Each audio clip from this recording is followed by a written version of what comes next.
YouTube, and welcome back to my random thoughts on Thursdays. This week I'm going to talk about whether or not I think child-free people like to compensate for their lack of children with having pets.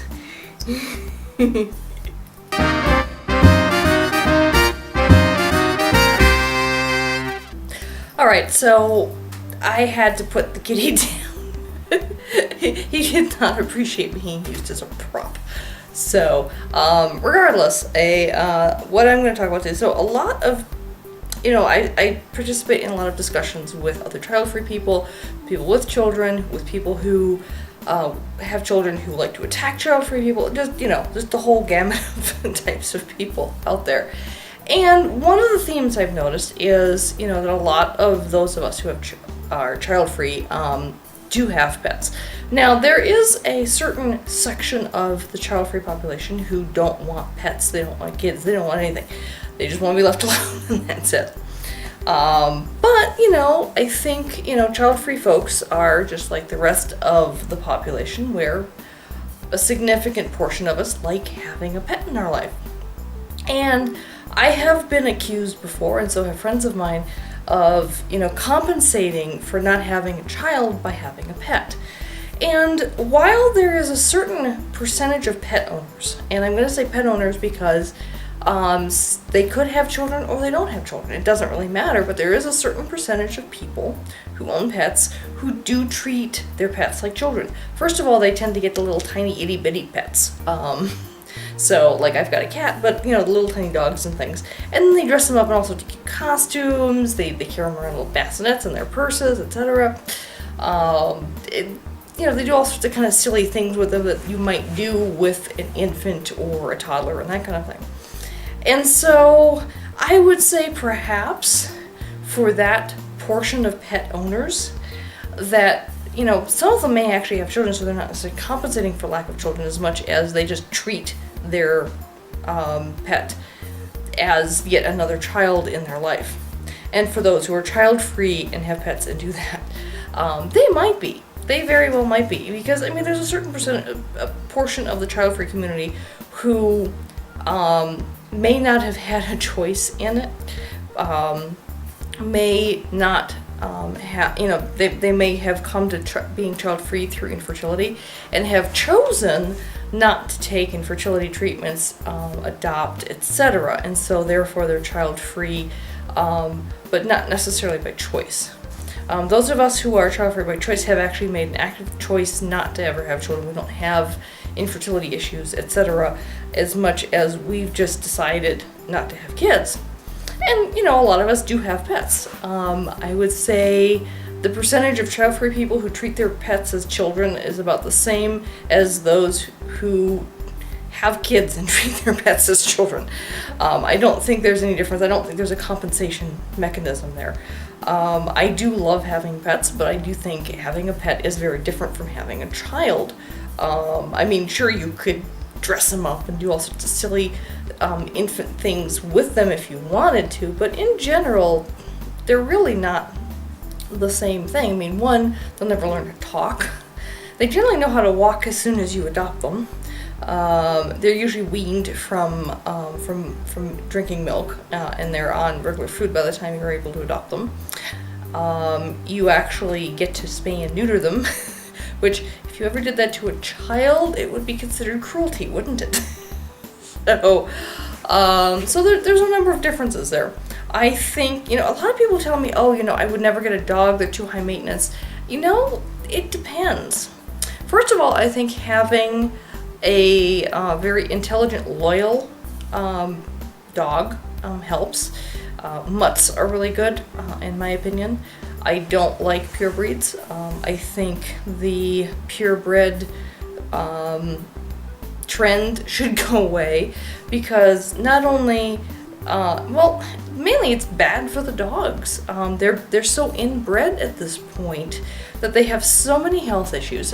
My sister-in-law's sister, so my sister's, I don't know what, but anyway, she has a new dog who's not even a year old yet, and is going through her second round of surgeries already for health issues that her particular breed is known to commonly have.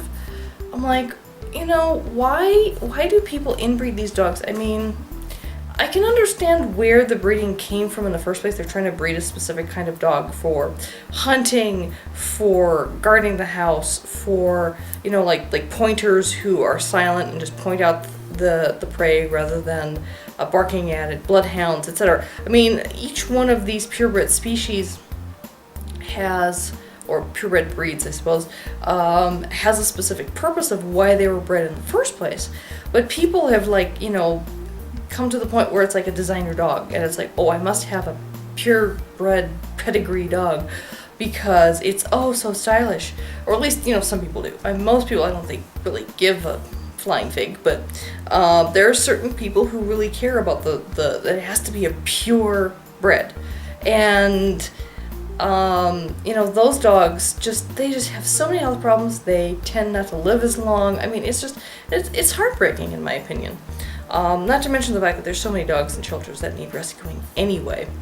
And, you know, I think with the dogs we have, we got lucky. We went to petfinder.com, and this is not an advertisement at all.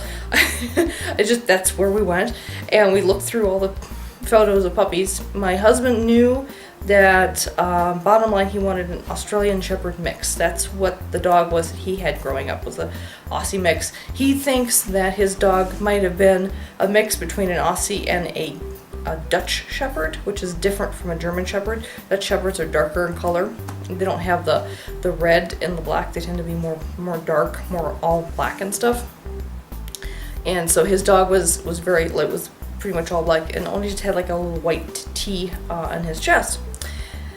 And so we go through all these Pet Finder photos, and he looks at one. He's like, that one. It was this cute little. I'll put the photo right here and stuff. But it was this cute little photo. Like, you could see the little expression on his face. He's so cute. He was, you know, it was listed as an Aussie mix, and he has a little white spot on his chest. And so my husband just fell in love with him, and we went through the adoption process. And the rescue who had him had a very rigorous adoption process. They wanted to make sure he went to the right home. His sister, who we later adopted a year later, had several problems. The first family who adopted her, they ended up having allergies in the home. So, you know, they apparently they didn't know about it because they didn't answer that part on the adoption form, which is why they got selected to take her. And then the second family, after a year, decided, well, she's too big. We want a smaller dog. You know, it's like, do your research, do your homework on the breed first. You know, the size that they are at 6 months is not the size they're going to be at a year and a half. They're going to get bigger. Dogs tend to keep growing until they're about 2. And she seemed completely clueless and didn't know that. She thought that most dogs stopped growing at 6 months. So when they adopted her, she was like the perfect size, but then she kept growing. And, you know, the worst thing, they restricted her feeding to keep her from growing. So that she was underfed, she was undernourished, you know, and she still has certain anxiety and trauma issues to this day from being with these people. I mean, in general, they had a nice home, you know, they had the means to take care of her well, but I don't know, it just ticked me off to no end, and I'm so glad that we were able to adopt her. But yeah, so we went through this rigorous adoption process, especially after all the trauma that poor Lexi went through. So when we got Joey, it's like, you know, they were very cautious. And, well, I mean, we didn't know what was going to happen with Lexi a year later, but they'd already had some issues with Lexi even prior to that. And so when we actually had to drive like 400 miles out to Telluride, Colorado to adopt her, to adopt him. And, you know, and he just became part of our family like that. We took him with us to the hotel we stayed at overnight, and he started guarding us like instantly. Like anytime he heard anyone else coming past our room, he would growl, you know, at whoever it was going past. He tried to bark, but we would shush him down, and he actually listened, and he was like, he kept it to a growl instead. But he was very protective of us from day one. I mean, it was amazing. Like, there was this instant bond, especially between him and my husband. I think he just knew that my husband really was in a place where he needed to have that in his life, to have a dog in his life and stuff. And so they just bonded immediately, and it's just been good. And even though he's like a really intelligent dog with high energy and stuff, he has been fairly low maintenance for the most part. The only area that is an issue with him is that he has, because he's part coyote, which we didn't find out until much later, and so he has a extremely strong prey instinct. It's so strong that it completely overrides his dog part of his brain when we're outside. So we'll take him for a walk, and he's like in instant hunting prey mode. And it doesn't matter, because you do the positive reinforcement with treats to train the dog. He will not be trained outside. Just absolutely cannot train him outside. He refuses. Like, he absolutely loves. There's certain treats that he absolutely loves. Like, he would do anything for these treats. You take him outside the house, and he's like, "There's a rabbit over there. I don't care about that piece of chicken. I just rabbit must chase the rabbit."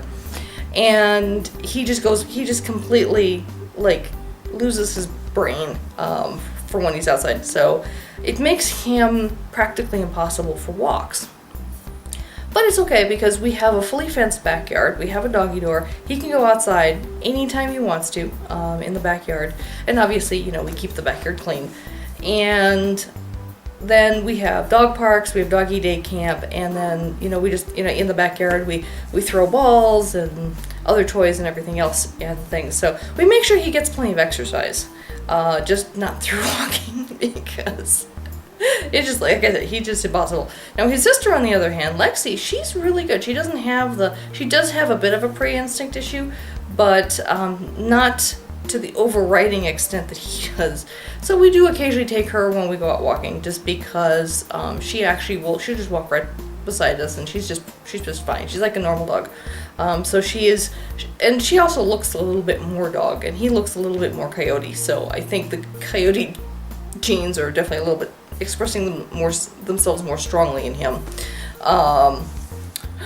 But regardless of that, like I said, they're really not that high maintenance, since we don't have to take them on regular walks, and we just play with them, and make sure they have enough food, have enough water, and just lots of love and chew toys and everything else. We don't crate them at all either. I know some people crate their dogs when they're inside. We don't crate ours because they're really good. We can leave them alone all day if we have to. We're home most of the time just because we work from home. But if we are gone for a day, not overnight, but just like for, let's say, 8 hours, we come home and they don't chew the furniture, they don't chew the shoes.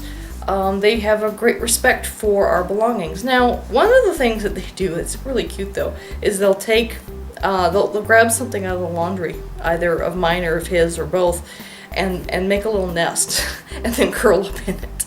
So you could tell that they're missing us because, they want our scent, and so they take our clothes and they sleep on it, but they don't chew it up. So, I guess mainly where I'm going with this is, if your dogs are well trained and they're loyal and they love you and they know that they're loved by you, they're not that high maintenance. And then, of course, if you think about cats, well, they're not high maintenance at all.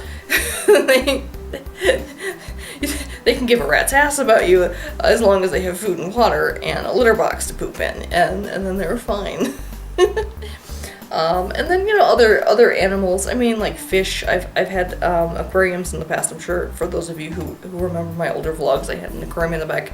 It's currently defunct at the moment. After we moved into the new house, I had a huge algae bloom. The fish died.